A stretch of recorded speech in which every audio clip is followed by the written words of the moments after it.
Afternoon experiment. My name is Emanuel Livingston.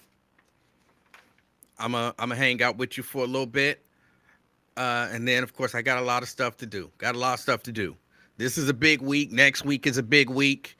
Um, so I might not make it here every day, and some of the days that I make it, I might not make it on time.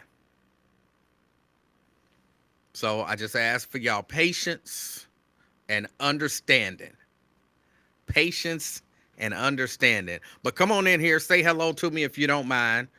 Of course, as usual, I'm doing stuff as I'm talking, so my attention is a little divided. Come in, say hello to me if you don't mind. Say hi. Tell me where you're checking me out from. I'll shout you out, and then we'll get into something. Come on in, say hi. Come on. Um, but hold on, I'm trying to do something else even as I do that.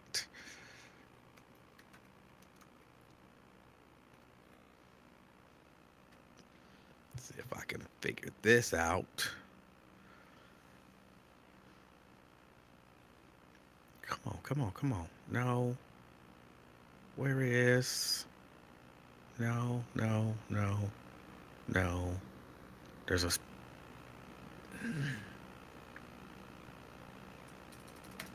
Hold on, y'all. I'm looking for something. Looking for something.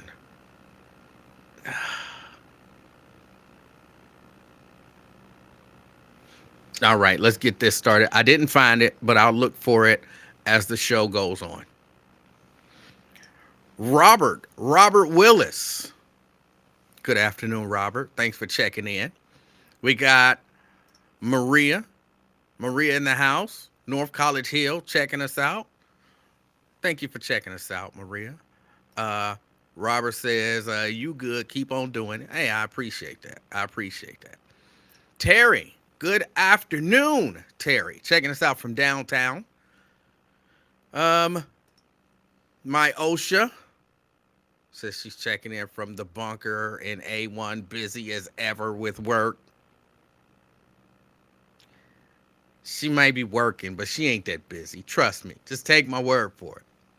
Well, I don't know. Every once in a while, when you make the big money, sometimes the people giving you the big money want you to earn the big money. They want you to earn the big money. So she might be earning that big money this week. Either way, good afternoon, my OSHA. We got Anthony. Anthony in the house representing the wood. I thought I represented. We got, good afternoon, Anthony. We got Carolyn in the house from East Walnut Hills. Good afternoon, Carolyn. Good afternoon. Deshaun Bell checking in from Price Hill. How you doing this afternoon? I'm doing good. How about you? How about you? Good afternoon. Thanks for joining. Thanks for joining.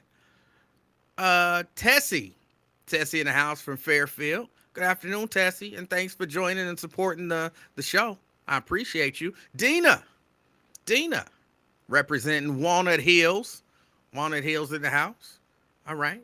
Thank you for checking us out. Good afternoon, Dina, and thanks for supporting the show. Dwayne. Dwayne checking in from Mount Airy. Thanks, Wayne, for checking us out. Thanks for supporting the show. You know I got something to say to you in a few minutes. We got Daryl. Daryl in the house. Say, what up, E-Man? Checking in from the park full of trees. All right. Daryl representing the park. Forest Park, I'm going to assume. We got Phyllis. Phyllis. Beautiful gift on this Monday, checking in from Camp Washington. All right. Phyllis representing Camp Washington. We got Chelsea. Chelsea in the house. She's representing the gym. Everything you say is a representative of that gym that you're at. So be careful with your words, Chelsea. Good afternoon, Chelsea. We got Andrea. Andrea. She says, good afternoon, everyone, from the home office in Gulf Manor. All right. Andrea representing Gulf Manor. Thank you for checking in. Thank you for supporting the broadcast. We got Regina. Regina from Logan Airport. You represent a whole airport today. A whole airport. So be careful with what you're thinking about. Be careful. Let's see. We got Deshaun Bell. So I'm doing well. What's the experiment today, my guy? Hold on, give me a minute. Let me get through the hellos. And then, because I got to talk a little bit about 9/11. It's 9/11. You got to talk a little bit about 9/11 on 9/11. Because it always, if you, but we'll get to it. We'll get to it. And then I got a couple other things that I want to discuss as well. Um, P. Copenhagen. Is that what that's saying? Hold on, let me take that off screen so I can see. P. Copenhaver 43. All right. Good afternoon. Good afternoon. Somebody checking us out from Twitch. Is this my normal Twitcher? What do they call people on Twitch? I don't know why Twitcher came out. I'm sure that's not what people call them, people from Twitch. But thank you for checking us out. I appreciate you. And good afternoon. We got Karen from Westwood. All right. I appreciate it. Lunkin Airport. Okay. So you're representing Lunkin Airport, not Logan Airport. All right. And yes, I thought I figured it out, Forest Park. Yeah, I thought I figured it out. Preston says, I'm late, but I'm here. Power outage in Avondale. Oh, I'm in Avondale. My power's still on. I think you making excuses. No, I'm just being silly. My power is on. I am in Avondale, but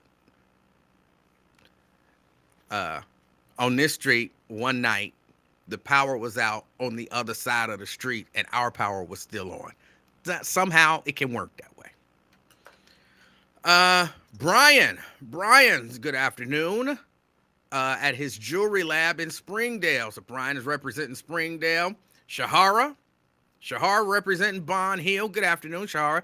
Thank you, Brian and Shahara, for supporting the show, or at least for checking me out, even if just for a few minutes. I really do appreciate that. Sierra checking us out from Boston. Representing Boston, of course. Good afternoon, Sierra. Sabrina checking us out. Good afternoon, Sabrina.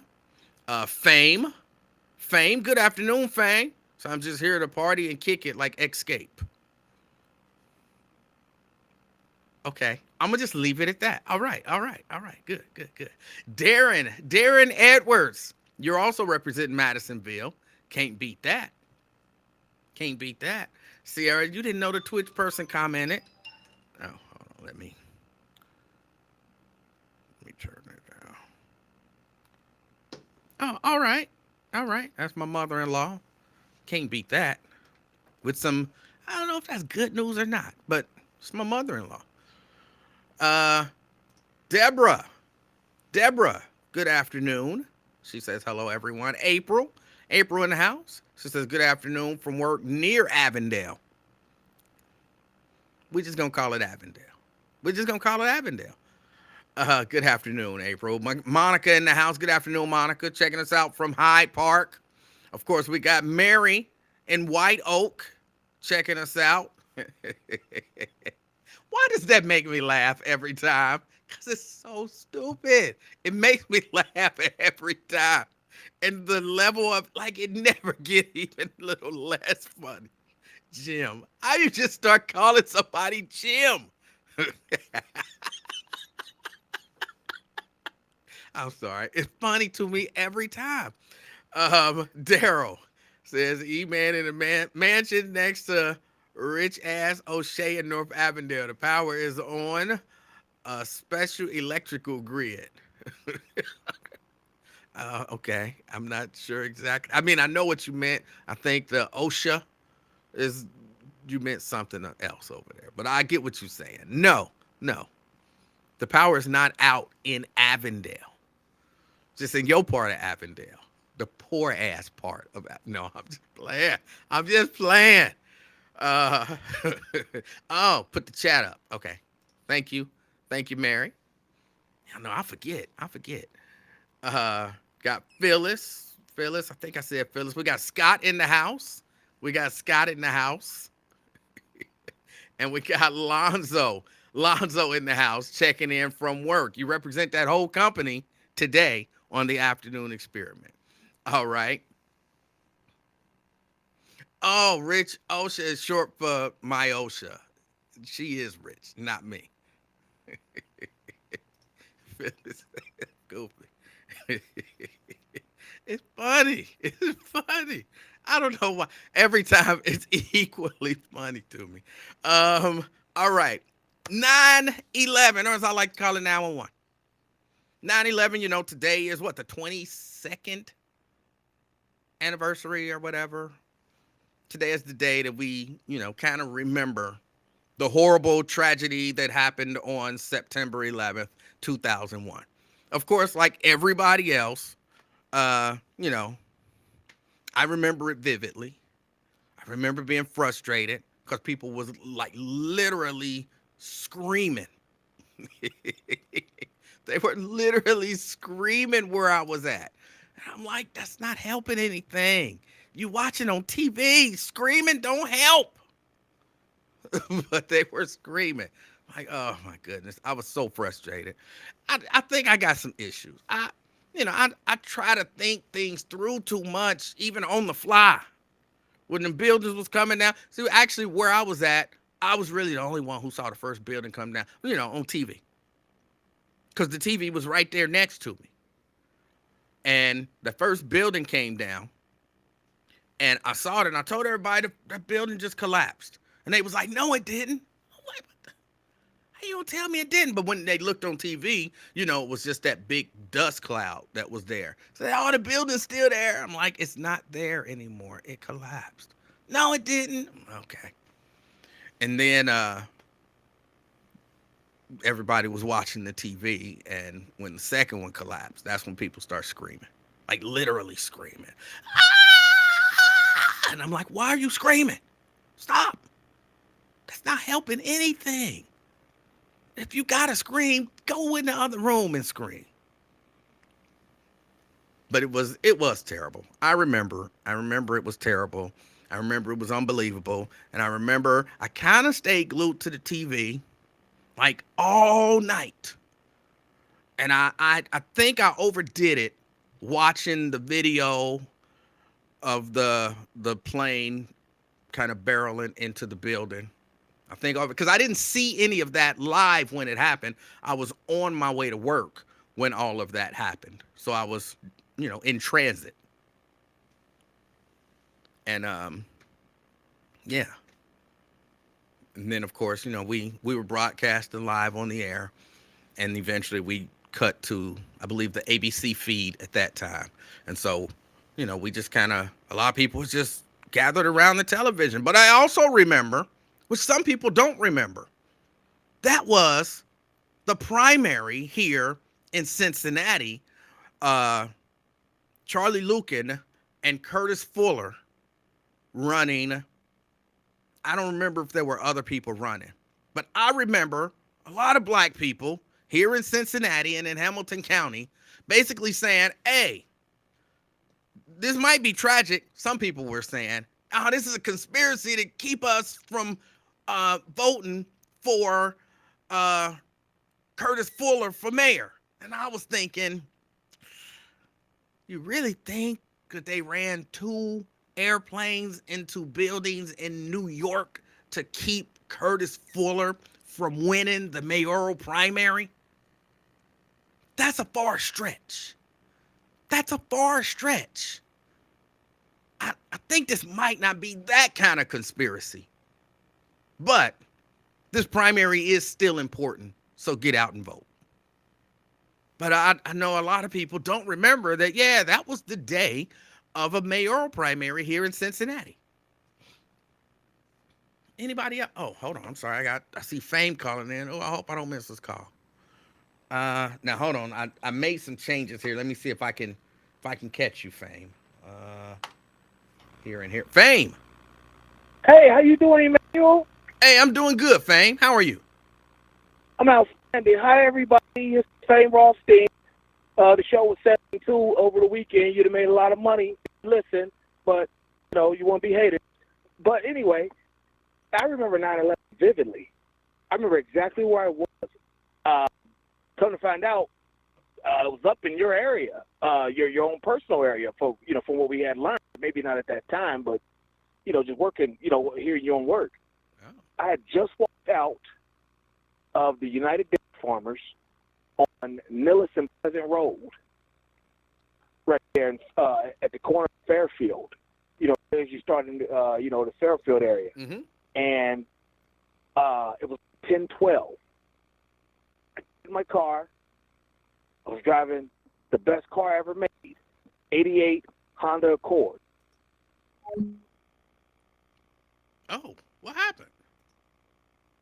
I'm sorry, I might have cut you off accidentally, and you were kind of going in and out. Fame, call back. You were in a Honda Accord. Call back. I apologize for that. Call back. I didn't mean to cut him off. See, there's something going on here. All right. Fame. Yeah, sorry about that. My beard's coming back, so it kind of hits the button there now. Oh, hold on a second, Fame. Hold on a second. If you don't mind, hold on.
All right. Sorry about that, Fame, and everyone. My daughter, and she's having some car issues, so when she called, I gotta take that. Gotta Oh, handle absolutely. that. Go ahead, Fame. Yeah. I got in the car at 10:12 a.m. Turn it on, thinking I'm gonna listen to Lincoln Ware.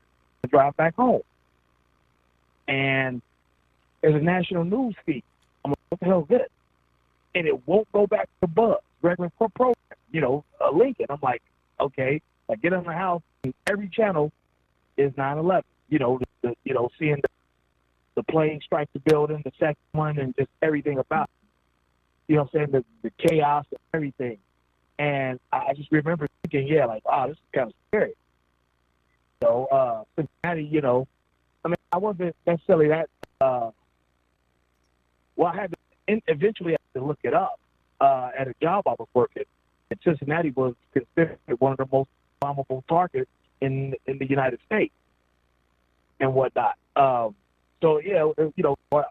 work and personally, it was very scary. And I remember I was a youth football coach. We had practice that night. I remember telling the kid, we canceled on site instead of on the phone, and just telling those kids, like, trust me, they were 9 years old, said, you'll never forget this day, because I was your age when the Challenger disaster happened, and I always remember where I was at that day. You understand what I'm saying? And but for me, on 9/11, only for about 2-3 years that I really reminisce on it, because I've always thought of 9/11, September 11th, as the day that Rose broke the hit record. I'm sorry, the day that what? Peter Rose broke the hit record in baseball. Yeah, I know you don't like athletes, especially white athletes. But yeah, that's what I always think about first. You understand me? On 9/11 after a while, because it was an active war, and it just is what it is. You understand what I'm saying? Yes. Okay. And secondly, I want to get your opinion on the situation, but not necessarily. But yeah, just the whole Halle Berry, how she's making this black man take a pre with two white men sister, she didn't have a prenup on them. Okay. That was kind of yeah. Go ahead. Hold on, because you're breaking up a little bit, and I think it might actually be on my end. But I thought you said what Halle Berry wants a prenup with the Yeah. black dude that Well, she about to. I guess they plan on getting married. Yeah. I just thought that was very bizarre when the two non-black men that she dated, the white dude and the Latino dude, they both jammed her up for like I think $200,000 a month in child support combined, something like that. It's like pretty brutal. The amount of child support she paid. Yeah, I wanted your opinion on that because I feel male paying to a female or female paying to a male, again, child support should not be a transfer of wealth. All right, I'll give you my thoughts on it, but yeah, again, I'll sit and listen. Yeah, you say you're what?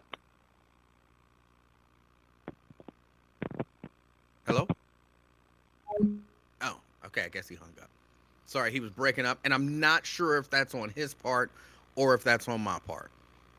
But I don't have a problem with the way the system works. The way the system works, she's like the primary breadwinner. She makes the most money. Those kids have to live a certain lifestyle. Now look, I've never liked that as a thing, right? If I'm a multi-millionaire and you broke, I feel like when the kid is with me, they live a multi-millionaire lifestyle, and when the kid is with you, they live a broke-ass lifestyle. So they get to see the difference. They get to see the difference. I shouldn't have to bring your lifestyle up to my lifestyle so that the kid can experience the same. I've never thought that that's the way it works or that's the way that it should work. If two, regular kind of middle class people have a child, they're not married, they split up, and I got a shack. You know what I'm saying? I live in an apartment, and you live in a really nice house. I don't get a nice house because you live in a nice house. When the kid come over, that kid get used to apartment living. Shh, stop jumping. Be quiet. You got people who live under us. You got people who live next to us. You can't be making all that noise. Stop. We ain't got no yard. No, you can't go out in the yard because we ain't got one. You know what I'm saying? All of that kind of stuff. There's a difference. I don't get a house with a pool, with a nice yard, and no neighbors because you do. So I've always felt that way, but that's not the way the system works. For rich people, the system works different for rich people. Rich people, you're exceptionally wealthy. The kid can't be with you and live this lavish lifestyle and then come to my house and be eating pork and beans and wieners for dinner. We gotta level that out. It's been good all these years when it was rich men paying it. I guess it's good it's gonna be good now that rich women is boning not so rich dudes. It just is what it is. I don't like it as a principle, but be fair all around. Be fair all around. If we're going to end it, let's end it. If we're going to keep it going for women and for men. For women and for men. And I think Mrs. Livingston would be all right if I went and had a baby with Lupita and got that child support. We got to bring our lifestyle up, baby. We got to bring our lifestyle up. Lupita, I need $100,000 a month. Well, I probably need closer to 200 because I want our kid to live a really good lifestyle. So yeah, I'm with it for that purpose. Other than that, but we were talking about 9/11. We were talking about 9/11. Oh, hold on. He also brought up kind of the racial component to it. Look, that only makes sense to me. That only makes sense to me. I wouldn't care if it was white or black. When you got burned twice, Like, first time, shame on him, maybe. Second time, shame on you. And all subsequent times, shame on you. At some point, Hallie had to learn that lesson. Maybe she had to learn the lesson. Like, all right, I thought going over and dating white dudes would be different. Because, allegedly she had some bad relationships, marriages with black dudes. So she thought, nah, how a lot of people do. F them ends. I would just go date a white dude and everything will be better. And then she did that and she realized, ooh, things ain't no better. And they call me the N word. So it might not be that much better. So now she back with a black dude, but she like, hey, look, I've been burned by white dudes. I've been burned by black dudes. I done had all kind of negativity. I'm not messing with none of that. Prenup. And dude probably like, all right, prenup. Yeah.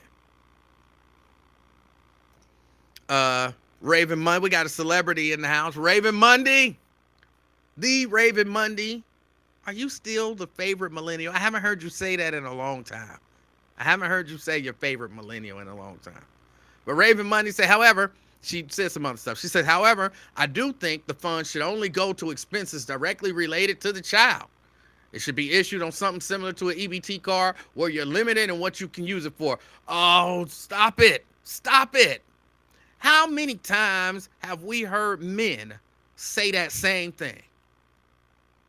See, it feel to me like you flipping now because it's a woman on the hook.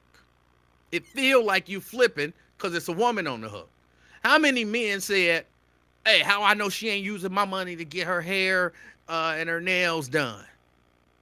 How I know she ain't using my money for this? How I know she ain't using my money for that? No. Whatever that parent sees fit to spend that money on is where that money should go. And if we don't, because women is paying child support now, well, then put it on a card so that only no. Give them that money and let them do what they want to do with it. Or do it all the way around. And for all child support, put it on a card and they can only use it for certain things. But that's not, that's not really reasonable. It's not really reasonable. So either you do it both ways. Oh, all right. So I just figured something out. P. Copenhaver, 43. I believe that's Blade. You always tell on yourself, Blade. That right. Not that's right. That right. I think you tell on yourself a little bit too much. So I think that's Blade. But I still appreciate you for checking in on Twitch. I still appreciate it. All right. Now back to 9/11. But yeah, I remember being there. I remember the towers falling. I remember everybody crying and some people screaming. Like I remember I could say who was doing what. Lincoln didn't cry. And he didn't scream technically, but he did his Lincoln thing. Oh, the towers is falling. Oh, the towers is falling. And I'm like, oh my God, stop. But it was a traumatic day for, America. It was a traumatic day for America. And, when you kind of step out of it and you just look at the lives that were lost. Because a lot of lives were lost of, otherwise innocent people. And when I say otherwise innocent people, hold on, I got something playing over here. Stop. And when you got otherwise innocent people having issues, then, hold on, something is going on here. Hold on, let me refresh. Sorry, I might go away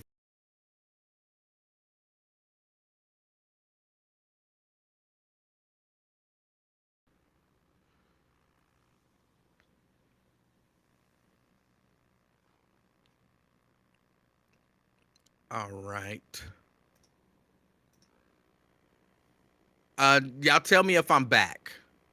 I think I'm back. It looks like I'm back.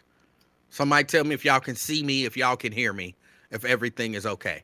I had things just going crazy over here, and that little spinning thing looked like everything was trying to get going.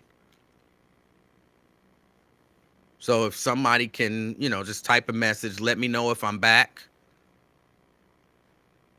Let me take that off until. All right, Robert says you're back. Thank you. Thank you. But yeah, when you just think about it in terms of the lives lost, just in terms of the lives lost, that was a horribly tragic day. And as usual, or as I always, well, not always, but as I sometimes try to do, to to to be, truly sympathetic and empathetic and all of that kind of stuff. Put yourself in the place of somebody on one of those planes, or somebody who, just like you did that morning, if you did, you went to work. Or even for those of you who are like, I don't remember this stuff. I'm not old enough. I was a little kid. I don't, whatever. There were little kids in there. There were little kids in there because they had a daycare. And so you went to work or you went to school just like any other day. And next thing you know, your life is either turned upside down or over for whatever reason. And, for those people, you gotta be like, your heart goes out. Or at least, I guess, just speak for me. My heart goes out to those people and to the families of those people. I knew a guy. I guess I should say I met him. I didn't know him, but I met a guy who, his mom worked in one of the towers. And his mom went to work that day. But I guess he for whatever reason, I don't even want to make something up. Well, I'll tell you what I think I remember him saying, but that might not be it. His mom had to leave and go do something. And when she left, the towers got hit. So had she not had to leave and go do something, go get something, she forgot something somewhere, something like that. Just one of those, you know, I left my ID badge at home, and so I had to hop on the subway and go home or whatever it was. I don't remember exactly what it was, but she ended up leaving and then coming back. And, between the time that she left and the time she was ready to come back, planes had hit the buildings. So she would have been in there. And of course, I've seen. I don't know that I've ever met someone who says I had a loved one who perished in 9/11. But man, so it's one of those days where, and I saw where Black Lion says, he changed his birthday to 9/11 after seeing all those Caucasian people, whatever. And look, everybody got a right to their point of view. Everybody's got a right to their point of view. But I think if it were you, or your mom, your child, in those buildings or on one of those planes, it might not be a day to celebrate. Preston wants to know,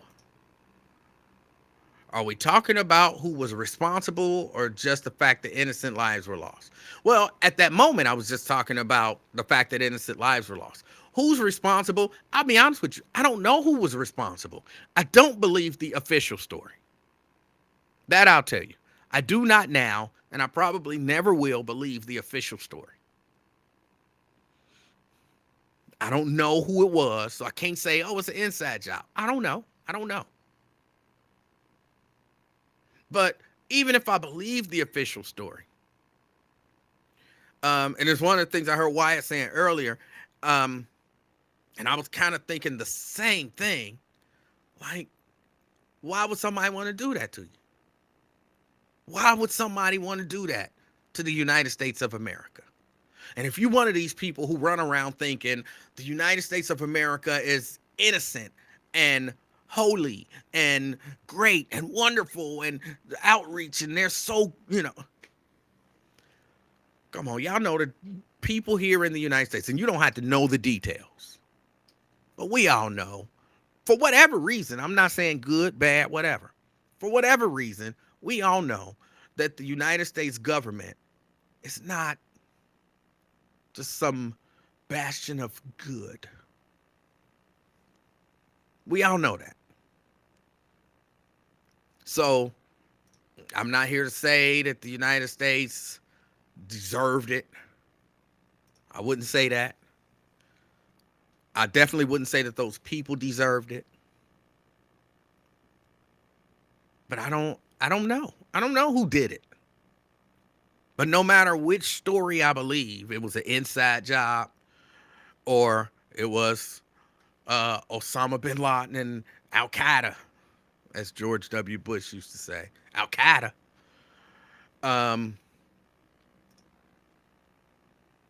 It was probably, to some degree, brought on, if not directly by the United States government, in retaliation for something that the United States government had done or was doing. But at this point, and of course, because I don't know, and again, I don't know. I don't have any, definitive proof. I guess all I can really do that feels like it's all I can really do is say my heart goes out and I hope to never see anything like that again. I hope to never see anything like that again. Don't mean it ain't gonna ever happen, but I hope it don't. I hope it don't. All right. That's really all I got on 9/11. I don't know for my younger people who watch, like Raven, Chelsea, for my younger people who watch, because you don't really remember it in that way. You was in school, you didn't see it. Maybe your parents didn't let you watch the videos over and over again, all of that kind of stuff. It didn't leave a mark on y'all. How do y'all look at when we're talking about 9/11? How do y'all look at 9/11? How do y'all look at 9/11? How do y'all process it, if at all? Because every 9/11, people going to talk about it. Every 9/11, people going to talk about it. So how do you process it? Based on, basically not remembering it. Is it kind of like I processed Pearl Harbor? Now, of course, that happened long before I was born. But is it kind of, like I processed JFK's assassination, which was before I was born, or Dr. King's assassination, which was before I was born? Those things, they mean something to me. I understand the significance. I understand the impact that they had on the country and all that kind of stuff. But for me, it's like, hearing a story about history. Hearing a story about history is kind of not, I don't want to say not real, but it's kind of not real to me in the same way that it's real to people who were alive at that time. And every time they start talking about Kennedy being assassinated, I'm like, again, like we reliving this again? Really? But for them, it probably has the same impact of, us watching this happen live on television. Preston says, can you believe those planes were military drones? I don't know about that. I don't know. Hold on, I got a call coming in. Caller. I don't know. It's Raven. Hey, Raven. Hey, how you doing? I'm doing good. Are you still our favorite millennial? I am not. Oh, I'm okay. no longer your. I mean, I am in your heart, but as far as a stage name go, that is not the position no more. Okay, okay. Well, you, but you calling to tell us how how you process 9/11? How old were you when this happened? so I was like 8 or 9. I was in the fourth grade. Hello. Yes, and how do you process it? Um, it's strange because as a kid, you don't really know nothing about the news and what's going on. All you really like, all of the things you feel about the world around you are reflected in the adults who understand everything. So you kind of just inherit those same emotions from the adults around you. And at that time, I think I got to school late that day or something like that. I just remember coming to class today and not being there very long because it was like drop dead silent. We wasn't doing no class work. Um, I think my teacher was like talking back tears or something like that, and she had pulled the TV. Back in the day, at least back when I was in fourth grade, we were still doing the ATV cart. So she had pulled the TV into the classroom with the ATV cart and had the news on. And we didn't really do anything. Maybe like an hour or two later, they called us. Wait. Hold Or on, hold called on, her hold phone. on. Wait. Huh? She showed y'all at 8 and 9 years old. She showed y'all this on TV. Well, she had the news on. I don't know if it was like live coverage. I just remember Yeah, it was live there being the coverage. It TV. it was Oh, definitely if yeah. she had every channel went to live coverage. So she pulled Okay. out a TV and had y'all watching this on TV. I think so. I think I that's think so. I think we were sitting in the classroom and she had the TV on the ATV cart and she had it on. It was on the news. oh, that feels 'Cause I think she was irresponsible. trying not to miss nothing. Yeah, that feels irresponsible though. Mm. But yeah, that's what I remember.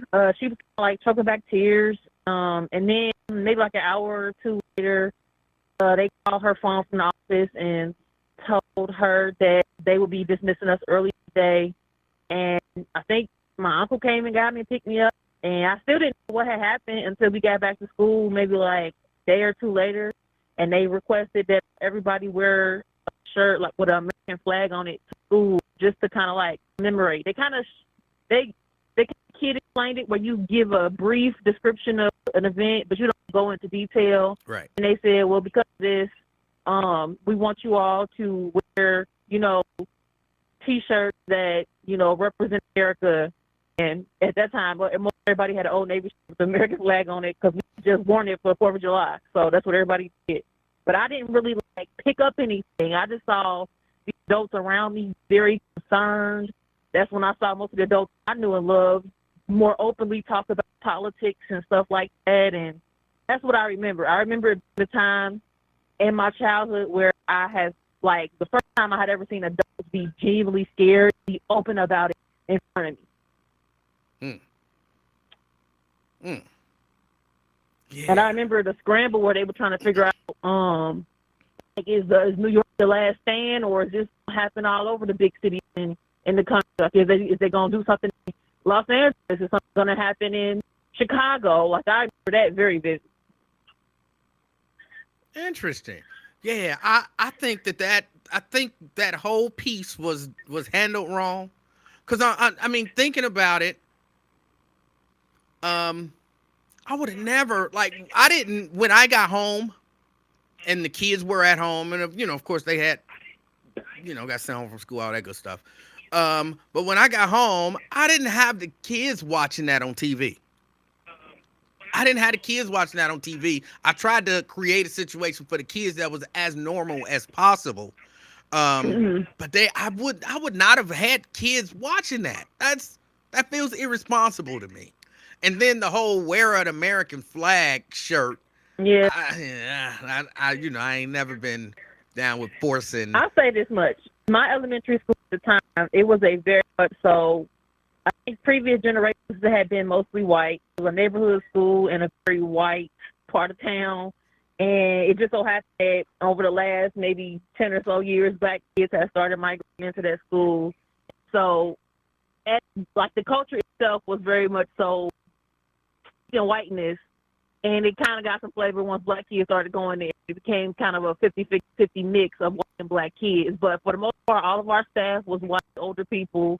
And so they are, you know how they are. They are very much patriotic, very much America first and all that other stuff. So it didn't even really, like, register to them that it might not be the best in the world to, like, one, show a bunch of kids this stuff on the news. Two, of course, they had us every morning before the instructional day started. They had us do the school pledge and the national anthem. That was like part of our school day, and that was all the way up until sixth grade. That school was like the kindergarten to sixth grade school.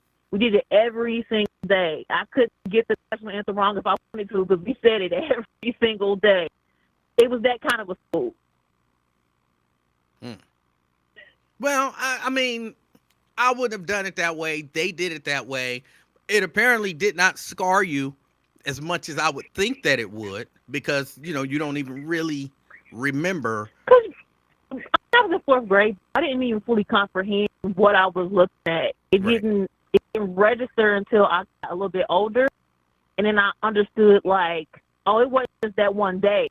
It was following days. And I think I posted that in chat. Like, the devastation didn't end that day on September 11th.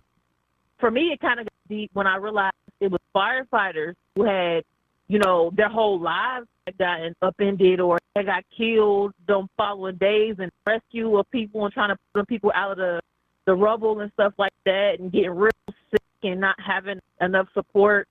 So I'm saying, like, that's what later down the line helped me to understand, oh, this was truly a tragedy. Like, this wasn't just something that a bunch of grown-ups was making a big deal about. This is an actual American tragedy, when I really got a feel for, like, the total amount of devastation as, like, a teenager. Because, like you said, ever since then, they celebrate it every single year. So I really didn't catch it till, like, later. All right. Well, how are you feeling? I'm all right. I'm a lot better than I was. Still feeling kind of weak in my body, but I'm getting back. All right. I want to be back in the studio at least by next week, but we'll see if it happens. Well, take your time. You know how it is. They don't rush back for them. They don't give a damn. Yeah. You know, if Yeah. So make sure that you are 100% before you go back, and you know, hopefully, well, maybe not 100%, but well enough to go back, and, you know, That is the plan. do it on your own time. All Yes, right. sir. I appreciate it talking to you, man. It's been a minute. Yes. I forgot what it's like to argue with you with my voice and not with my fingers. Well, we ain't arguing this time. That is true. All right, Raven Monday. All right. See you later. Thanks for calling. Thank you very much. And that is on my end. Everything is kind of breaking up. This program keeps telling me that it's experiencing some kind of difficulties. Let me see if I can log back in.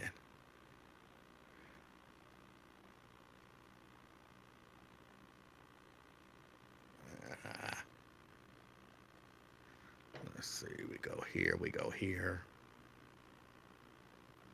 It open back up. See, it's still saying the same thing. It could not establish a connection. And if you guys are sending me messages on Facebook, I am not seeing them.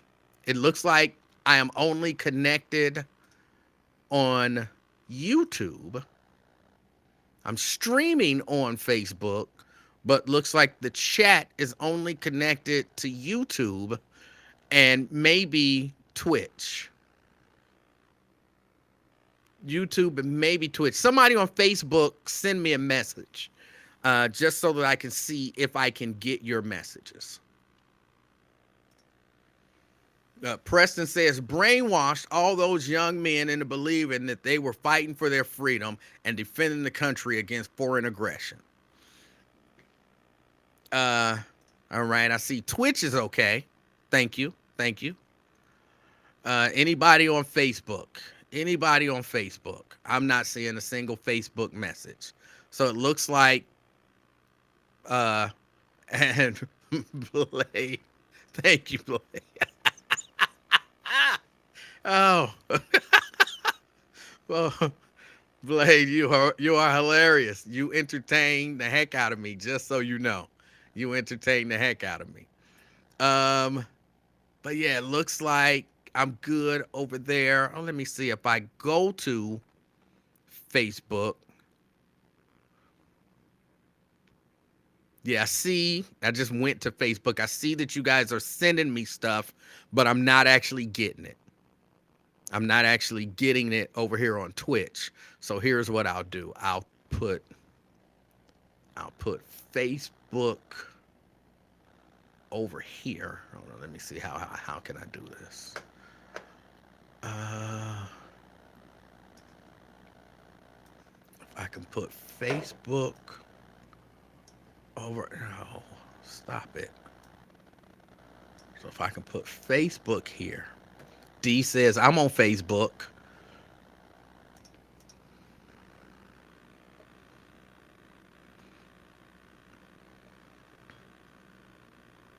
So I see some of y'all over there on Facebook. I'm trying to get it to where I can see your messages if you send them. So let me do this. I'm going to close that. And I am going to go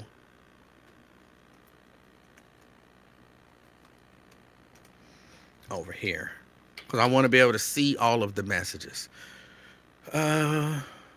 Scroll. Go here. Stop.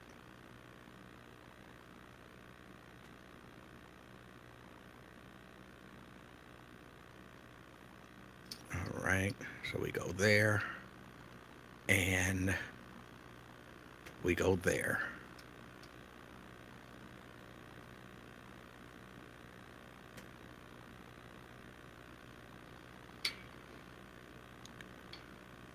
And Blade says, not the Blade that you're thinking of who calls Mr. Ware show. Of course not. Thank you, Scott. I see that. You guys are there. You're sending messages, but I am not getting them.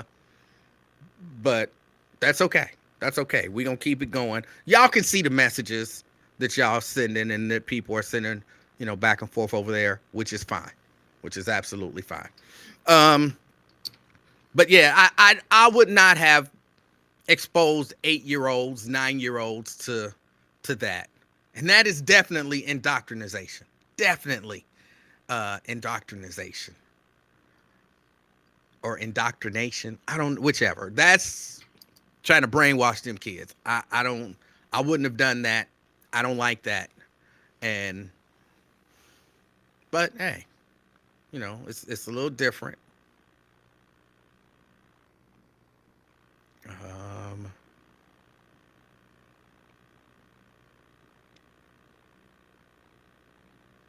You're talking bad about 9/11. It's not a coincidence. Okay, hadn't thought about that. Valerie says it was a setup to wage war on Muslim countries. It was a setup to wage war on Muslim countries. Okay. Diane says they would not show the 2 planes going into the Trade Center anymore. Yeah, you kind of got to go on, which is a couple months ago, I went on and just watched a few documentaries about it. I watched a few documentaries about it, and yeah, there was weird times. And don't forget, it wasn't over then. Y'all remember, like, they canceled events. You couldn't fly nowhere. It was almost like we were on a lockdown. Like COVID, we were almost on a lockdown. You couldn't fly anywhere, that's for sure. They grounded all the planes. And if you had an event scheduled, the event was canceled. And for what feel like months, everybody was scared to go everywhere because the terrorist was going to get you. Remember that? It was we were on a red day one day, and then we were on a blue day one day, and we were on a, whatever. It was all of these different terror threat levels. And they would do terror threat levels in like big cities and scare the hell out of everybody. Like, oh, we got a tip that terrorists is gonna attack in, Chicago. And everybody like, oh my goodness, terrorists gonna attack in Chicago. And then you get a tip like, oh, we got a tip that the terrorists is gonna attack in tiny town in the middle of Oklahoma, outside of everything. So they had everybody scared. Like you gonna be scared if you live in a big city or if you live in a tiny town of 55 people.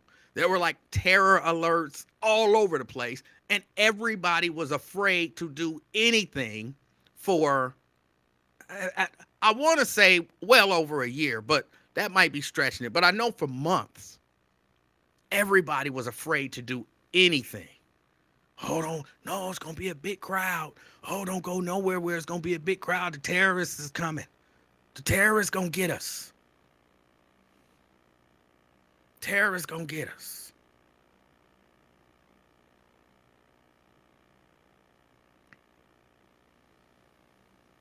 I remember that.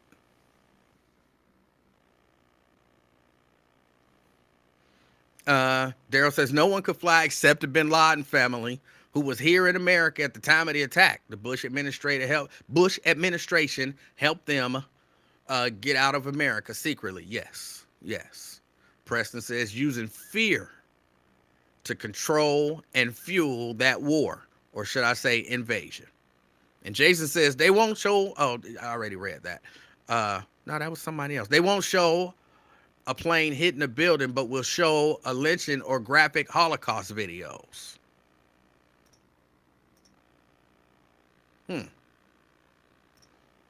Guess I hadn't really thought about it like that. But y'all know, I go on and I see whatever. I see whatever. I go and watch what I want to see. Sometimes I regret it.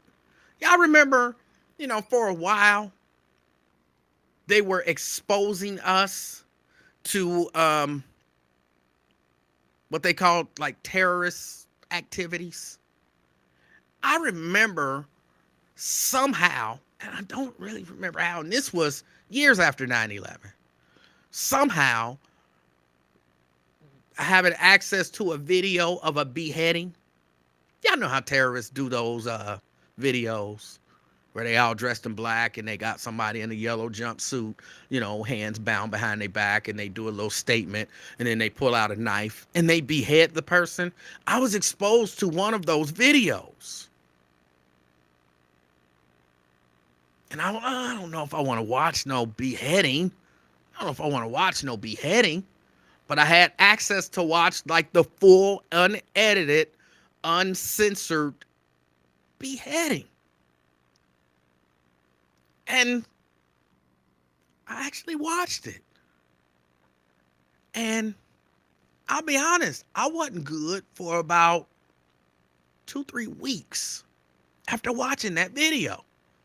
I'm not one of these, I'm so squirmy and I don't want to watch. I'm not one of those people. But I watched one of those beheading videos, and I promise you, I wasn't good for it. Had to be 2, 3, maybe even 4 weeks. I wasn't mentally, emotionally. I was in a bad space. I was traumatized. It took me close to a month just to get my head right, to get that image out of my head. And I'm thinking, how can people watch this stuff on a regular basis? How can people watch this stuff on a regular basis? And it took time. It wasn't like a quick, boom, head gone, head roll. No, he had a knife. I'm sure it was sharp, but it was a dull knife cutting through. And he had to reposition his body to, cut some more. And I was like, oh my God. And when he was done, he took the head. The body, of course, fell down. And he just sat the head on the body. And I was like, oh my God. I can't believe this. And I always felt like, even though, I don't want to say I had to hunt it down and search it down, but I always felt like, although that stuff, it actually happened, like that wasn't no Hollywood camera tricks or nothing. That dude was dead. But I also felt like they keep telling us about this and exposing us to this. This is propaganda. This is, yeah, it's real, but you don't show us everything that happens. You're not showing us Americans blowing up buildings and schools and all of that kind of stuff. If you picking and choosing what reality to show as a nation, that's propaganda to me. That's propaganda. Now, again, I didn't have to dive into it, as deep as I did to actually watch it. But, yeah, that was definitely propaganda. Janice says, Brent says, every country's history is propaganda. Brent, which Facebook page are you on? Because I'm seeing your messages. I'm seeing your messages from Facebook, but not these other messages. Janice says, just imagine some of the young immigrant boys from certain countries. Stop it. Stop jumping. Stop jumping. From certain countries have actually been trained to kill people in that manner. We don't know what we have within our borders, and of course, including KKK.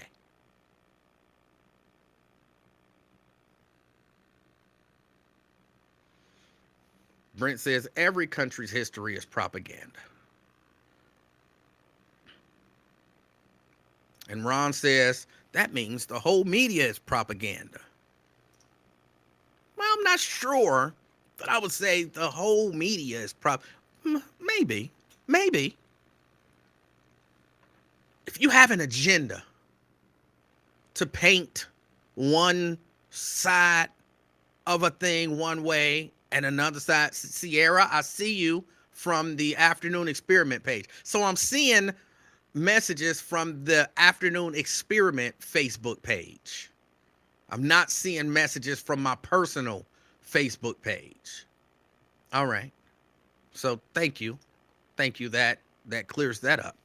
So if you wanted me to see your messages, go to the Afternoon Experiment page and I should be able to see your messages. But I don't know, Ron. Maybe there is something to that.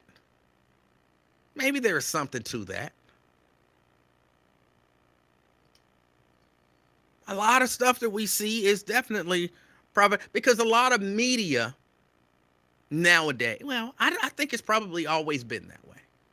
It's always been that way.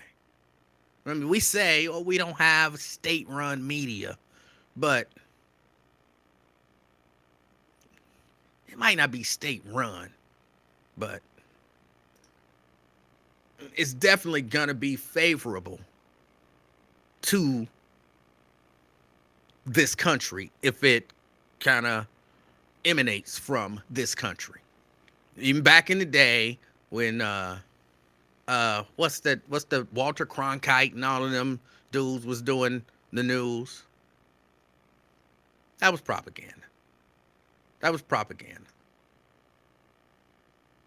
Because they're never gonna show you they're not gonna have access to, but even if they're not gonna show you American atrocities for the most part. They're not gonna do that. So yeah.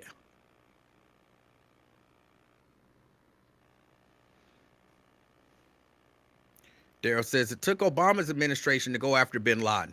The Bush administration knew where bin Laden was the whole time.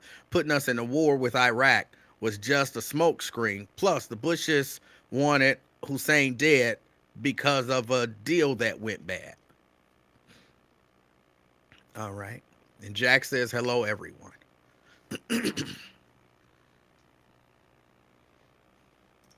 All right. So I see some of you are migrating to the afternoon experiment page. And that's, I can see your messages from there. I can see your messages from there. Sabrina says, I remember having the option to watch something like that. I chose not to. And somebody mentioned what was it? The Five Faces of Death. Was that the movie?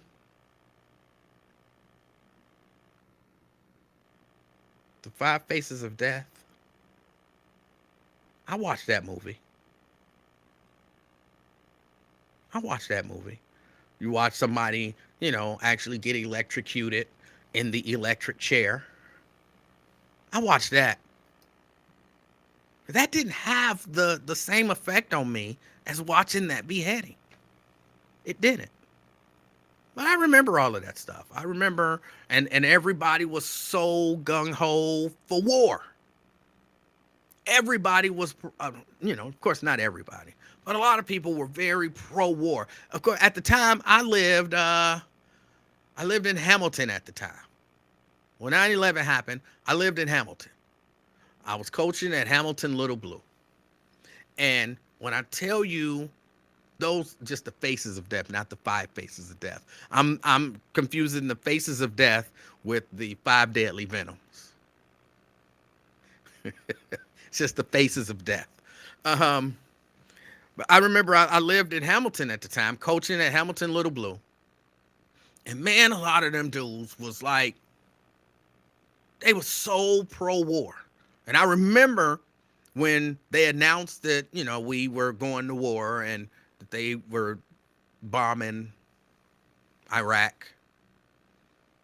And those guys were like so, I don't want to, they were white boy stoked, if you know what I mean. Fucking A. Fucking yeah. They were like really white boy stoked. And I'm like, how can we be cheering for war? Because by that time, I was convinced not that America had done it, but that there was no clear evidence that we should be in Iraq. Fucking A, man. Fucking A. Like, number one, what does that mean? And number two, why are you so hyped about war? Why are you so hyped about war? Like, they was high-fiving and shit. Like, it was crazy. And they were mad at me because I was like, this is not a good thing. This is not a good thing. But there was so much that ran into that.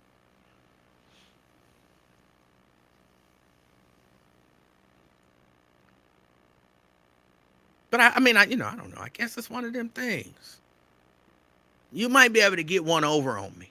I get one over on you. You know what I'm saying? We battle in the background. But look, if we out and you do it, we like out in public. And you, Brent, to your point, what did Five Fingers say to the face? In public, like, we could do whatever to each other behind the scenes. But if you catch me out in public so everybody can see, now I got to respond aggressively. I feel like America had to respond aggressively in their minds. I think they intended on it anyway, but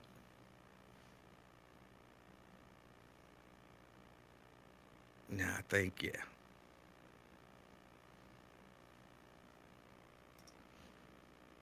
Raven says, I told you, white people are ridiculously patriotic and pro-war because they take those things as a direct attack on white America. Yeah. Yeah. But, so that's 9/11. That's what I remember. I remember 9/11 the day. And yes, the most vivid memory of 9/11 is being in the studio, going to the network, carrying network coverage. I think we carried network coverage for days. For days, I feel like we carried network coverage. And but I also really remember people screaming in the control room. And at that time, the control room was tiny. And so it was like almost everybody, because I think I had the only TV in the building. The TV that sat next to my workstation, next to the board and everything, was the only TV in the building, or at least in that portion of the office. And so everyone had come down watching my TV all over my shoulder. And I'm doing this because the people were so packed in there that they were pushed up against me. And I'm trying to, you know, and then people, when that second building came down, people just start screaming. Like, oh, get out. Get out. But yeah.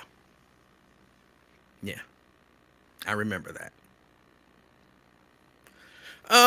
What else? I wanted to talk about, and I gotta find this video.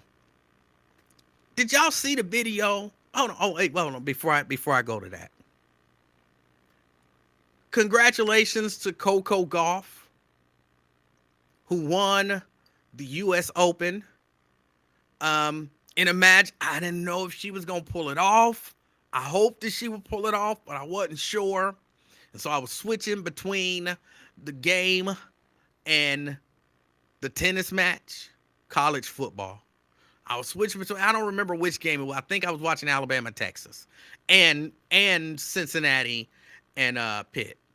So I was switching between, I think, Alabama, Texas, Cincinnati, Pitt, and the US Open. And I'm like, yes, Coco Gauff won. I was so happy for Coco Gauff because I like her as a person. I like what her parents have poured into her. I like her humility. I like the story she told about how she handles pressure.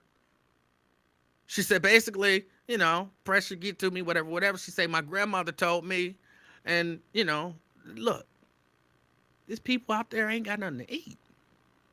They don't know where their next meal coming from.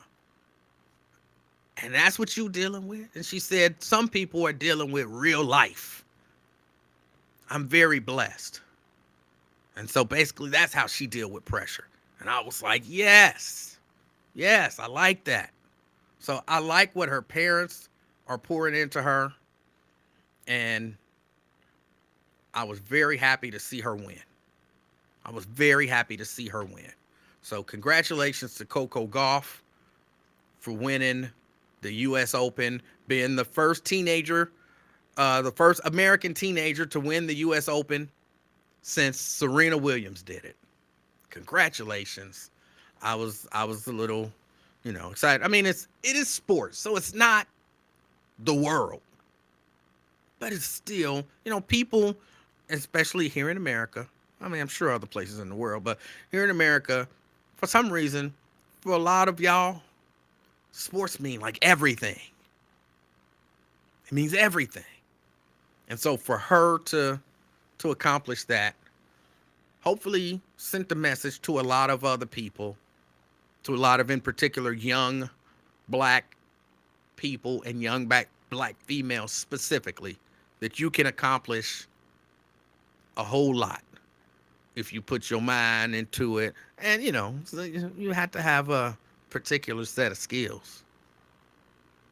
And then you have to nurture those skills. I think it is very important to note, like with Venus and Serena, her dad is very much a part of that. Her dad helped coach her.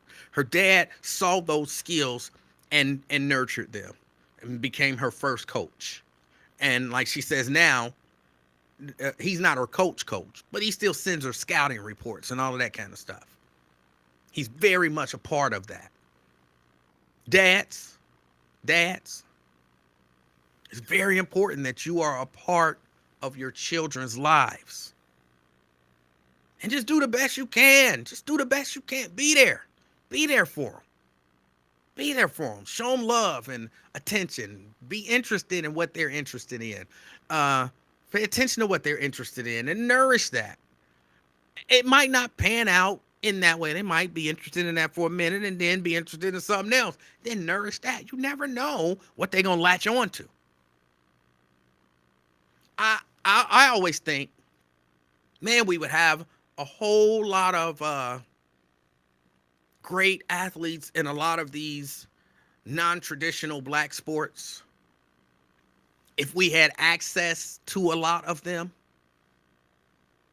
If we had access to a lot of them, that would be great. That would be great. Tennis, hockey, rugby, fencing. It's just, I don't know them all because, they're not traditional sports, but I would love to see more of those things, golf, more of those things nourished by or encouraged by parents, and just let kids get into less, baseball, football, basketball. Get into more than just that. Because, it's a lot of money to be made out there in those other sports, too. It's a lot of money to be made in those other sports, too. But yeah, I wanted to definitely say congratulations to Coco Gauff. Of course, I watched Colorado because that's the most exciting thing right now in college football to me. Watching Colorado. Again, I know you hated on Deion. I didn't hate on Deion. I said what I said, and I meant what I said. I still mean what I said. But again, that don't mean you can't root for the dude. That don't mean you can't root for the dude. Sierra says the Rugby World Cup is happening right now. I watched the Fiji match yesterday. I have to admit, I've only watched rugby 2-3 times. I enjoyed it. It's just not, something to be top of mind. But it's an exciting game. If, once you kind of get a feel for understanding the rules. Raven says, I missed it. You still boycotting? I am still boycotting the NFL. I am still boycotting the NFL. What if Cap come out and say he no longer wants to play? Would you go back to watching? No. In all reality, he's not going to get back in. He's doing nothing but getting older. He's doing nothing but getting older. Now, if they did bring him back in, then I'd be back in. But my other thing, which will still, once they get a black majority owner, then I'll be back. I'll come back for a black majority owner. I will. But I won't just come back. I didn't watch a stitch. Does football come in stitches? I didn't watch a single NFL play. I watched college.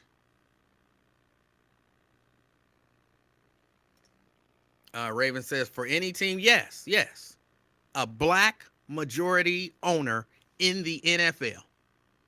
And I'm back. That's it. So if, Michael Jordan buys the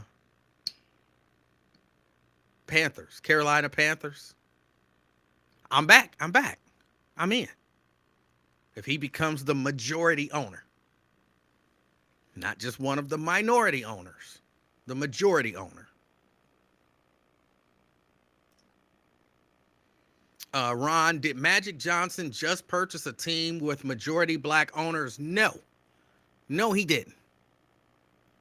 We went through this before. You kept trying to tell me he was a majority owner, and I kept telling you he is not a majority owner. He is not a majority owner. There is not a black majority owner in the NFL. Not. And look, I'm not telling them they got to do it. I'm just saying I'm not watching it until they do it. Or Colin Kaepernick. Ron says, I didn't say nothing about Magic Johnson. Maybe it wasn't you. I thought it was you.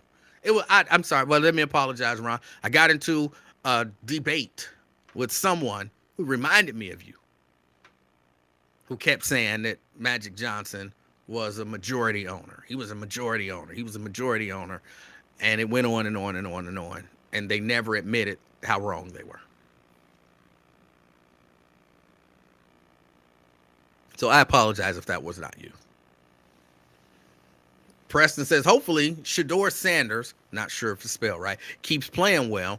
He's got to be in the discussion for the Heisman Trophy.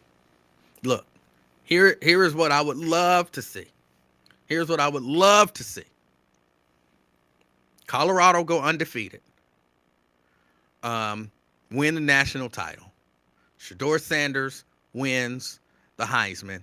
His brother wins whatever the award is for the defensive player of the year or whatever. And just, Deion wins the coach of the year. Like, them take home all of the hardware. What's the other dude? Hunter? I'd like to see him win something. I don't know, receiver of the year. What is that, the Bolitnikoff Award or whatever. I like to see them win all of the hardware. Win the national title.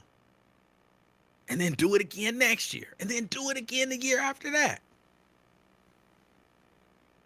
I don't understand why that's so difficult to want. Brent says the NFL is doing Kaepernick like America has done black folk and reparations, just trying to run out the clock. Oh, no doubt. No doubt. They're not gonna, he's not gonna, they're not gonna let him back in. I've resigned myself to that.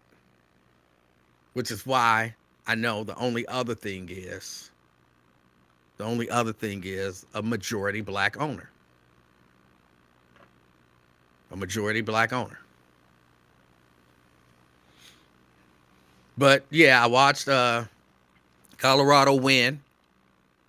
I'm glad that Colorado won. I watched Cincinnati win. And I know, a lot of it we caught up in Colorado. I'm rooting for Colorado because it's Deion. I'm rooting for Colorado because it's Deion. I don't know why. He's always been a fascinating character. He's always been a fascinating character. So I'm rooting for them because it's Deion. But I'm still rooting for Cincinnati. And I still root against Auburn and against Alabama. So I was very happy. I was very happy that Alabama lost. For me, I was like, yes. Yes. I also root against LSU. Because that daggone Brian Kelly. I don't like that daggone Brian Kelly. I feel like what he did here in Cincinnati, and then he did, if not the same thing, something very similar in Notre Dame. You lead them kids high and dry like that. I'm not going anywhere. I'm not going anywhere. I give you my word, I'm not going anywhere. And then tomorrow you just disappeared, and somebody come in and tell you, oh, the coach is gone. He took another job. Like, you can't even come in and tell us that you taking another job. You just left and had somebody else come and tell us you took another job. You just promised us. You just promised us. Yeah, I don't root for Brian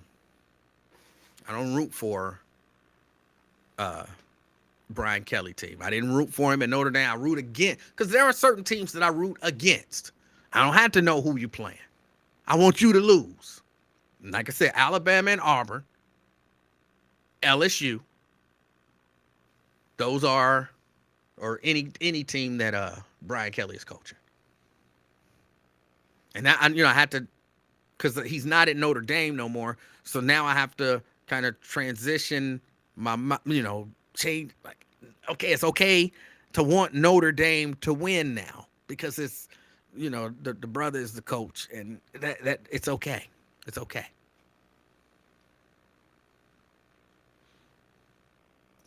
What's your beef with Alabama? Didn't you go there? No, I didn't go to Alabama. I went to Alabama State, historically black college, not Alabama, historically racist college. Historically, they're racist college. I'm not necessarily saying they are now, but historically, yeah. But the reason that I'm against them, which is just, I'm against Auburn and Alabama. They're both in Alabama. They're rivals.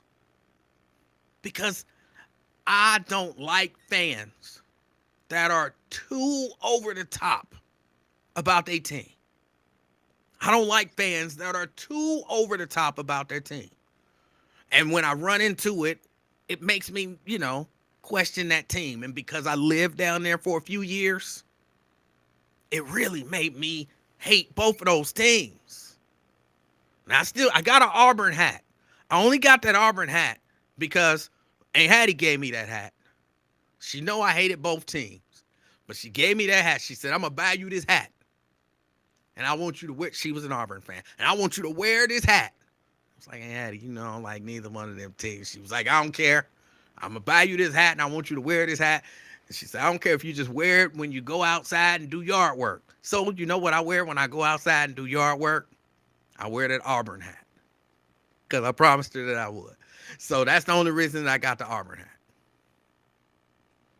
But nah, at Alabama, I told this story before. It's a true story. I worked at Shoney's. And one night at Shoney's, or one day, I don't remember, one night or one day at Shoney's, it was a crowded, the restaurant was crowded. And somebody just yelled out, Roll Tide. That's what they say for Alabama. And then somebody who was an Auburn fan yelled out, War Eagle, because that's what they say. And I was thinking, all right, it wasn't football season, it wasn't basketball season. It's just these people are fanatical about these two teams year round. I could understand it if, they was coming up to the Iron Bowl, which is the game where they play each other. I could understand it if they were coming up on the Iron Bowl and that was, the deal. I could get with it. Nothing was happening. So then the dude yelled out, Roll Tide. And then somebody else yelled out, War Eagle. And this went on, a few times. Somebody else yelled out, Roll Tide. Somebody else yelled out, War Eagle. Then eventually, one dude said, Roll Tide, and if anybody says War Eagle, I'm gonna fucking kick their ass. I thought that was kind of funny. Like, that's funny. And then the dude said, War Eagle, and like a brawl broke out in Shoney's. A full-out brawl. And I'm sitting there like, what in the hell is wrong with these people? Y'all are fighting each other, like full strength, fighting each other. Not like, like you fighting him, like he sexually assaulted your mama and you just caught him on the street. Y'all full-fledged fighting each other like y'all trying to really harm one another. Because one person said Roll Tide and the other person said War Eagle. And at that moment, I said, I hate both of them damn teams. And I hope they both lose every game. And I hope when they play each other, it's a tie so that they can both lose. They don't really do ties no more, but that'd be my hope. So you don't even get a full win. You get a half a win and half a loss. I hate both of them. So I root against Alabama and I root against Auburn no matter who they play. All because of that one incident. But that one incident was kind of, indicative of how they act like statewide. I wasn't in Tuscaloosa. I wasn't in Auburn. You go anywhere in the state of Alabama, that's how they act. It's like, can't mess with this. Can't mess with this. So that's why I root against both of them. I'm not, I like sports. I'm not fanatical about it. Like, I want Colorado to win. But you don't hear me talking about, we won Saturday. That's not we. I don't play on the team. I'm not out there. That would be we. That would be we. I root for the University of Cincinnati. I'm from Cincinnati. But I'm not, we lost, we won, or we came back. It's not we. I don't make myself a part of that. I don't like people who do. Like, it's not that I don't like the people. I don't like that people do. I understand it. I don't like it. I remember when a Bama fan poisoned and killed 2 huge live oak trees on Auburn's campus. And he called into a radio station to brag about it.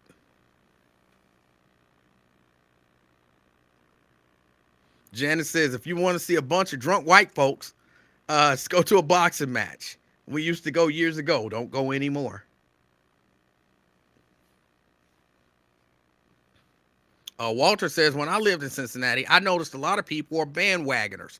I don't know what that means. I mean, I know what it means, but I got a right to root for whoever I want to root for. Whenever I want to. Like, if I decided tomorrow, you know what? I changed my mind. I like Auburn. I could root for Auburn. You're on the bandwagon. So,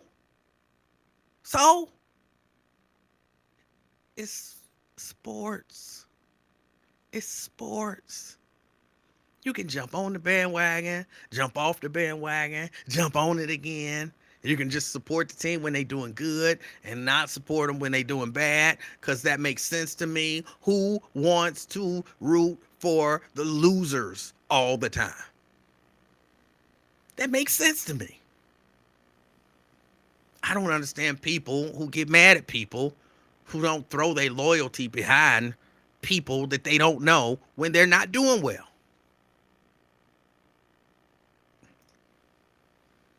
Preston says, I'm with you on Bama being historically racist, though. Can't never root for them. I can't. And they are historically, like, because I saw Raven says, you know, well, all of the PWIs are historically racist, so you got to hate them all equally. No. I mean, yes, but no. Like, they refuse to have black people on their team. They refuse to let black people go to their school. Like, when you got to send the National Guard, they're like, come on. Every PWI didn't have to do that.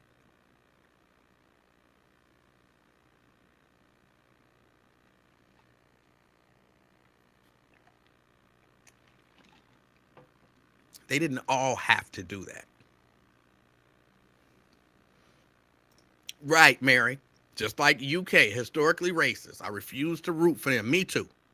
Me too. Even when, who was the black coach that they had there? I don't remember his name.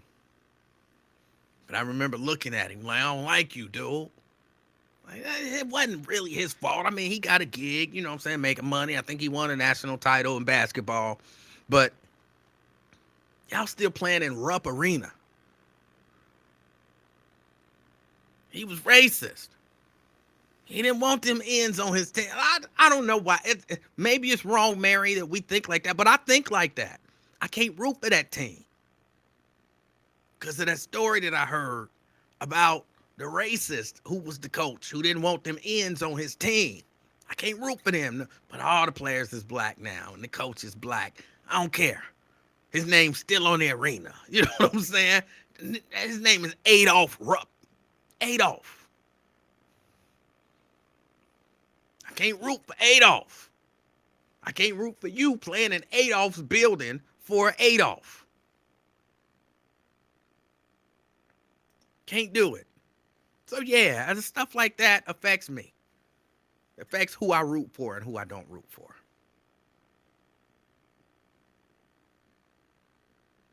Walter says, actually, Alabama was the first team from the South to recruit black players. The coach was Paul Bear Bryant.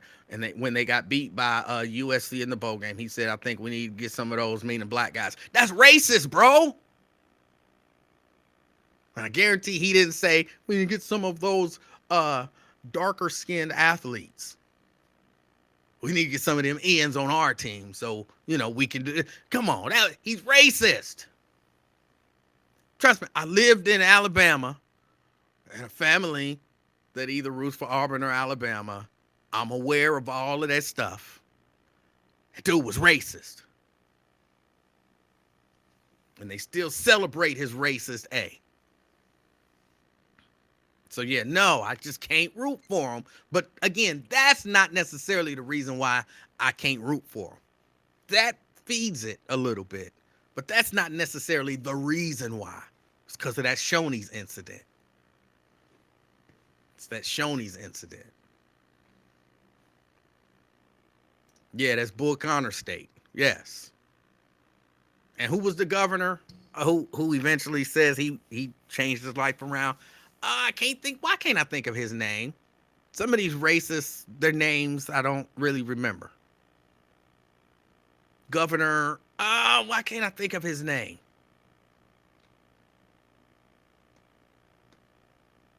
stood at the doors. I can't think of his name. But yeah, I think of all of that stuff. I think of all of that stuff. And I just can't get with it.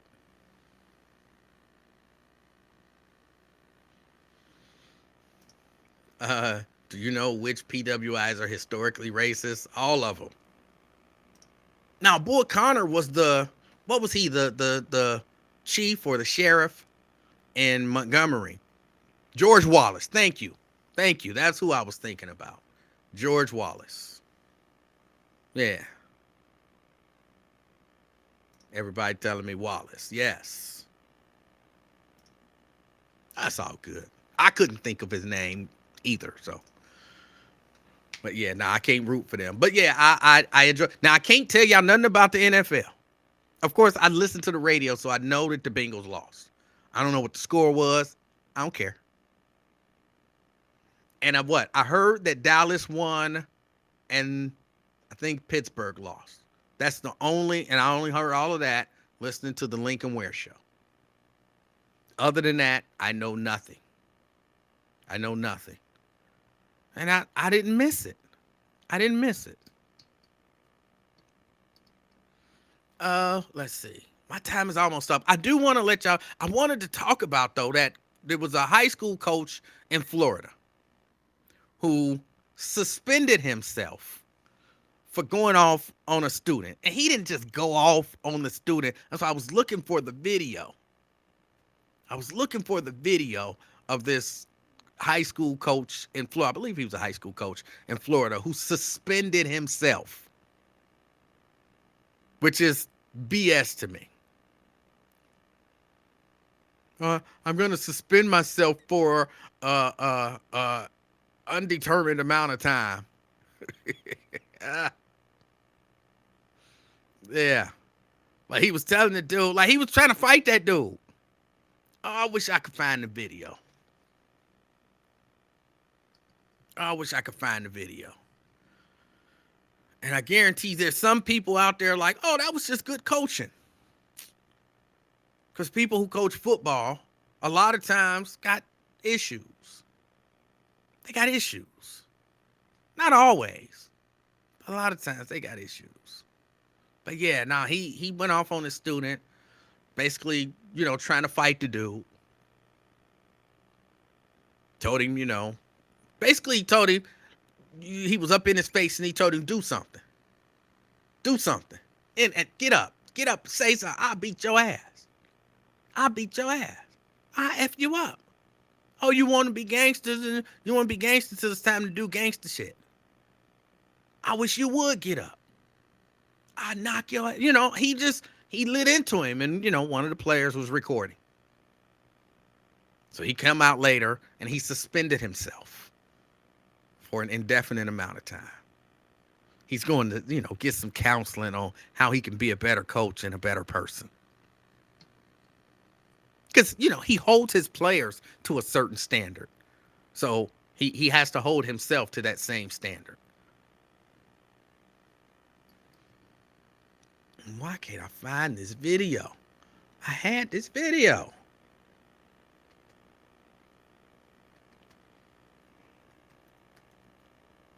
Stop it. Sorry, y'all. I'm looking for this video still.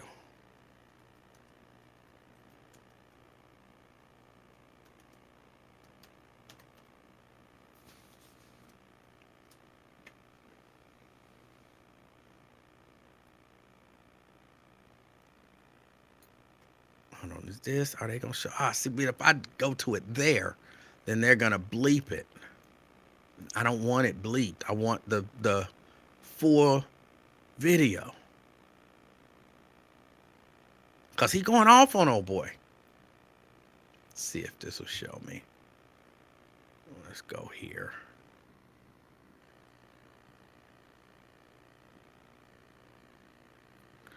Preston said he might be thinking about Strom Thurmond.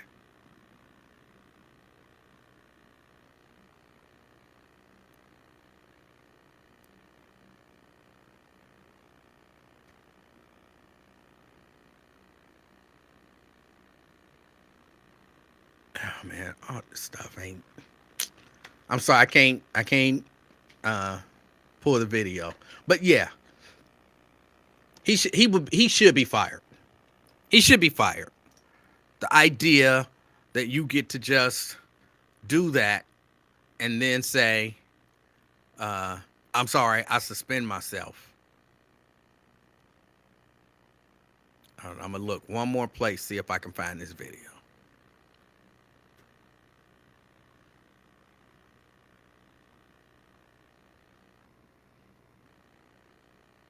Hold on, let me see if this is it.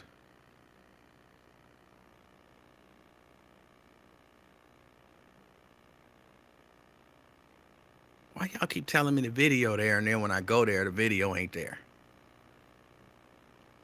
I don't want to watch this little tiny video.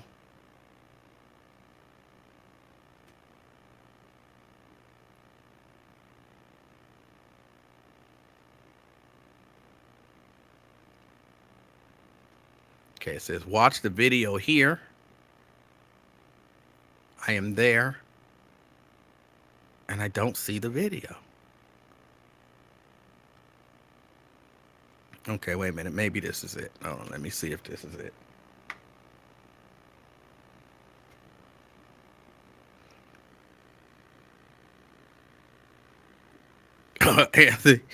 Anthony said he gonna use the strategy. You know how they do. They got ads. Okay, wait a minute. I think I found it. Let's make that full screen. Let me do. Hide that message.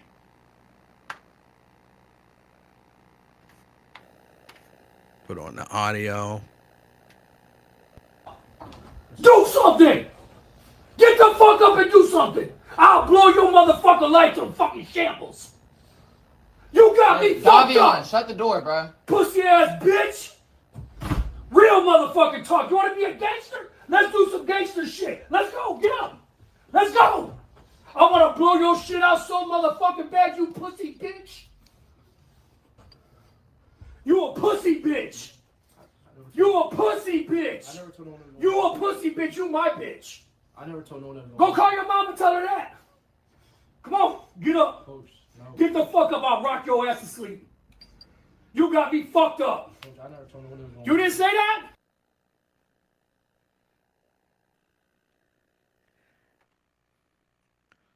Yeah. Yeah, that's the coach. And it seemed to me, just, context clues and all, the coach believed, apparently, that the player told his mother something that the coach did or said. And so that was his response to the young man possibly telling his mom what this coach may or may not have said or done. And, watching that video, no part of me believes whatever it was that he told his mama that he didn't do. Oh, hold on, I got a call coming in. Key. Hey, what's going on? You heard you. Key, I'm doing all right. My phone is glitching, so you're breaking up, but it's not you. It's me. Okay. You want me to call back? Are you going to be on tomorrow? I believe I'll be on tomorrow. Okay. All right. What are you doing? I'm doing good, and you? All right. Hey, everybody in the chat. I'll call back tomorrow, whenever the next time we man you on. Enjoy the rest of your day, man. All right, Key, you do the same. Okay. Thank you for understanding. I appreciate her understanding. I don't know what's wrong with the phone line. I'll figure that out. But yes, Sierra, that was definitely verbal abuse. No ifs, ands, or buts. That was definitely verbal abuse. And technically, that could be considered assault in some jurisdictions. In some jurisdictions, he assaulted that young man. Assault is not necessarily I hit you. Assault in some jurisdictions, if I recall this correctly, it's just I had a legit fear that you would hit me. Like I for real thought you was gonna hit me. At that point, it's assault. It becomes battery when I actually hit you. But if I put you in fear, that's assault.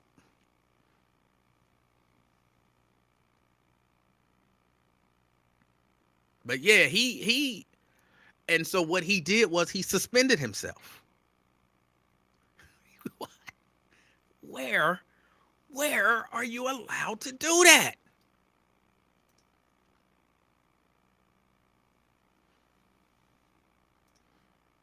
What did his parents do after seeing this? Hopefully he had a father in the home. Probably didn't. He probably didn't. Because I would imagine that a father would have, I'm not saying you go up there and you fight the coach, but there was another video afterwards where he's sitting, where he announces his suspension. Hold on, let me see if I can find that one.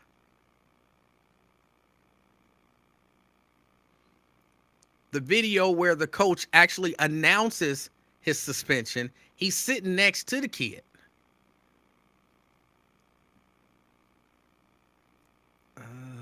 No, that's not it. All right, I don't see that one. Wait a minute, this might be it. Hold on. Where he announces his suspension, sitting next to the kid. Oh, it's the same site that told me I was gonna see the other video. They never had it.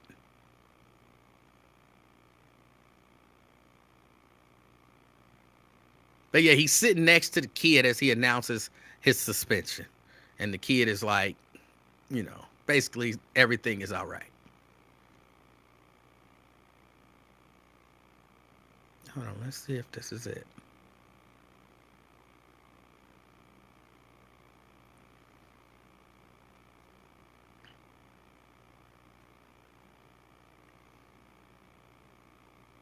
All right, I can't pull it up. But yeah, he announces his own suspension. But yeah, based on what he was saying, he was all up in the. The fuck up and do something. I'll blow your motherfucking life to fucking shambles. You got me fucked up. Davion, shut the door, bro. Pussy ass bitch. Real motherfucking talk. You want to be a gangster? Let's do some gangster shit. Let's go. Get up. Let's go. I want to blow your shit out so motherfucking bad, you pussy bitch. You a pussy bitch. You a pussy bitch. You a pussy bitch. You my bitch. I never told no one that. Go call your mom and tell her that. Come on, get up. Coach, no. Get the fuck up. I'll rock your ass to sleep. You got me fucked up. Coach, I never told no one that. You didn't say that? I wasn't there. Actually, Malachi. You didn't say that? Man, get the fuck out of here. Get the fuck out of my life. Go. Pussy ass bitch. You got me fucked up.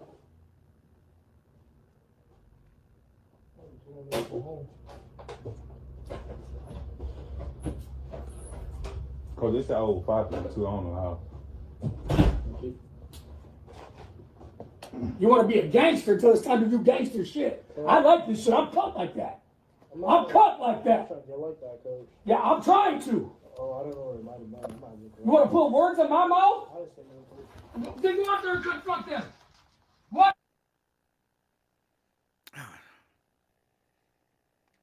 See, I thought this one was going to show him sitting down. I don't know what that is. I thought it was going to show him sitting down and announcing his suspension. Because he sat down with that same kid and announced his suspension. And what's the kid going to do? What is the kid going to... I mean, realistically, even if the kid is like, I don't agree with this suspension, I think you should be fired. That kid can't say that sitting next to this guy. He can't even tell his mama that the coach said bad stuff to him. Or the coach threatened to beat his ass. Well, you can't go to your mama and say, yo, ma, man, this coach is crazy. And then somehow it get back to the coach. And next thing you know, excuse my language, you're a pussy ass bitch. And get up so I can rock your ass to sleep or whatever it was he said. He definitely don't feel confident sitting next to this guy as he announces his own suspension, as if to say, yeah, that's okay.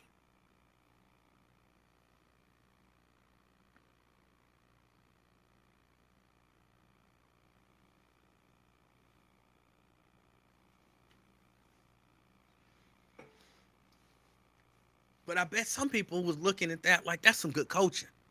That's some good coaching. He making a man out of him. Like, no, that's terrible. That's terrible. And then this guy's supposed to trust you.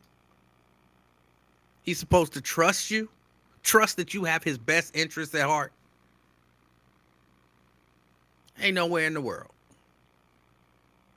My kid wouldn't be on that team no more. My kid wouldn't be on that team no more.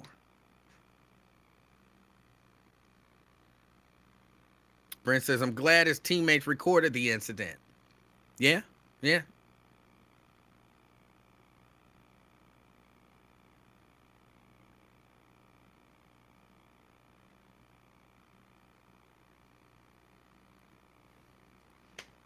But that's, hey, that's what coaching is nowadays for some people. That's what coaching is. But more than anything, he gets to suspend himself. I was actually looking for the video where he announced that he was suspending himself sitting next to the same guy. But I will say this for the young man. He held his composure quite well. And I genuinely don't feel like he held it out of fear. Because come on, enough young men who would have loved for some white dude to jump up in their face.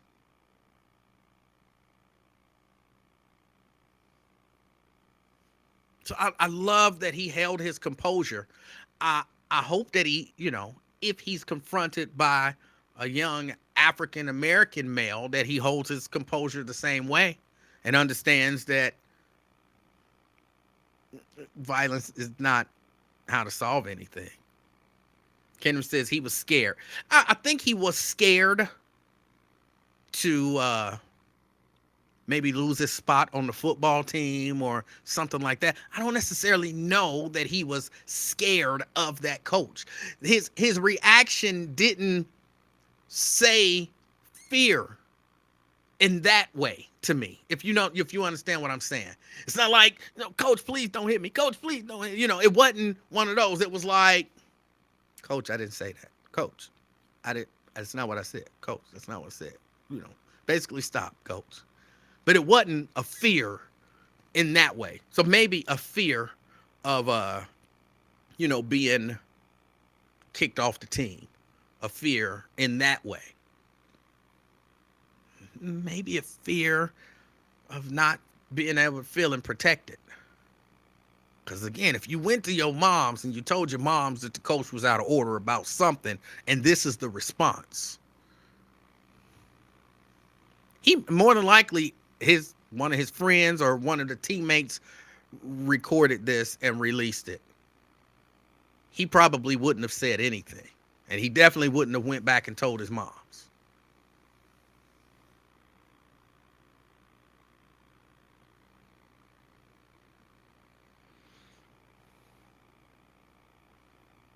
He definitely wouldn't have went back and told his moms. If that coach would have cussed me out like that, I know what my dad would have done, and mom would have hit him with a 2-piece.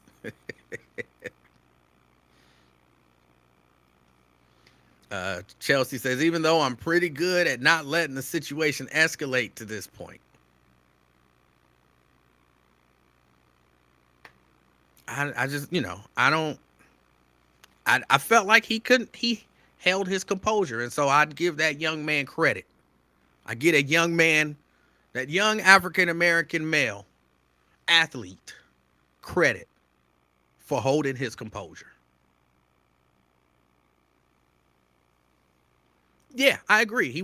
Preston says it's probably good he remained calm because he could have gotten himself in trouble or hurt. Yeah. I'd like to see more of our young men be able to hold their composure in stressful, potentially violent, threatening situations. I'd love to see that more. But all right, y'all. I wanted to present that stuff to y'all. This week is going to be touch and go. This is the week before Superfest week. I definitely won't be here next week at all. But this week, like, I've had a few meetings today and a few things that I had to handle, take care of. And the same will happen all week. Again, we have 5 days before we take everything transported to Jacksonville. So this is all of that last minute checks. We got this. We got this. Okay, we need to pick up that. Oh, we need to make sure we got this. So there's a lot of stuff going on. So if I can make it, I will be here when I can. I'll try my best to let y'all know in advance. If I see it looking like I won't be here, I'll try to post on the page that I won't be here. On my Facebook page. I'll try to post on my Facebook page that I won't be here so that you guys know in advance. But hopefully I'll be here. I wanted to say, for the people that I ran into, because I went to what's the place? The barbecue place up in Seven Hills. We do barbecue. And I ran into a few people. Dwayne's brother, who I'm sorry I don't remember. I want to say his name is Mike. I ran into Mike, and Mike called Dwayne, and I talked to Dwayne from Mount Airy, and just thank y'all for y'all support. And there was another young lady that I ran into whose name I did not get, but she was a wonderful woman, and she saw me, and she said, I watch your show, The Afternoon Experiment, every day. She said, I'm a fan and I love your show, and, keep doing it. And to that young lady, again, I did not get her name, but thank you. Thank you. Thank you. Thank you. Y'all don't understand. I do this for y'all. And that's the only reason I do it. So when I run into y'all and y'all show me love, I appreciate it so much. So thank you, thank you, thank you. Again, I respect y'all, and to the best of my ability, I'll be here this week. But if I can't, to the best of my ability, I will let y'all know in advance if possible. I appreciate y'all's patience. I appreciate y'all's support. And I guess that's about it. I got to get out of here. Today is screen cleaning day, so I got to reclaim some of these screens. Can Dave Stinger fill in while I'm away? Well, I thought Jack was going to fill in, but, he acting like a punk ass. No, I'm just playing. I'm playing. I was channeling that coach. But no, Dave Stinger can't fill in. He can't. But we'll see what we can do. I'm going to try to be here. Again, I got to get out of here. I got to go reclaim some screens. I appreciate y'all's support. If you are out and about. Oh, hold on. And I forgot to say, happy birthday, belated. I said it to her on her birthday. But Saturday was Mrs. Livingston's birthday. And so, we went out to one of the places that we ended up going for lunch was We Do Barbecue, just because, she wanted to try it. And it's your birthday. You get to decide where we go. So, and we ran into another young lady whose birthday it was, which was, interesting. But happy belated birthday to Mrs. Livingston. This Saturday is our anniversary. Don't ask me how many, because my brain don't work like that. I don't know. I know it's our anniversary. I know it's more than 10. But I don't know exactly which one. She'll tell me. She understand my brain don't work like that. She understand it. So she don't get mad at me. Like how many years y'all been married? And I'm like, baby, how many years we've been married? That's what I have to look at her and say, how many years we've been married? And then she'll say it. And yeah. She don't get mad because she understand his brain don't work like that for whatever reason. And then the following Saturday is my birthday, which I'll be actually working Gospel Superfest. The show is on my birthday. So yeah, we set up a scenario where her birthday, our anniversary, my birthday, week after week after week. So it gets by the time my birthday come around, we both wore out. So my birthday, we really don't do nothing. And I'm cool with that. I'm cool with that. I don't need to do nothing. But by the time my birthday rolled around, we done had her birthday and we done been out and did something. Like we went to that was where Friday, that was, she wanted to do something on Friday because her birthday was on Saturday. So she was like, let's go. And so we went and we ended up doing some stuff. We ended up going to the Reds game and then watching the fireworks and then, going and doing some other stuff. And then Saturday we did some stuff and, that was that. Then this weekend we'll end up doing some stuff. And then, by the time my birthday rolled around, well, we tired. We done did everything. It's all good. So I appreciate y'all's support. All right. So if you out and about, do me one favor. Y'all know what I always say. Be the reason that somebody smiles. Till next time. I'm out, y'all. Peace.